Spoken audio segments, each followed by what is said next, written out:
வணக்கம் நண்பர்களே. நமது தோட்டத்தில் வளர்ந்த சிறகு அவரை பற்றி நம்ம இப்போ பார்க்கலாம். சிறகு அவரை தமிழகத்தில் ஒரு காலத்தில் புழக்கத்தில் இருந்த காய்கறிகள் இது ஒன்று.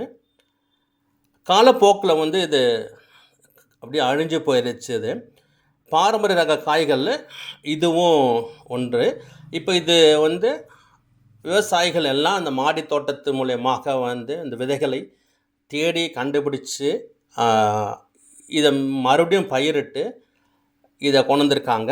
அப்படி எனக்கு ஒரு விதை கிடச்சிது. அந்த விதையை தான் நானும் போட்டு பயிர் செஞ்சேன்.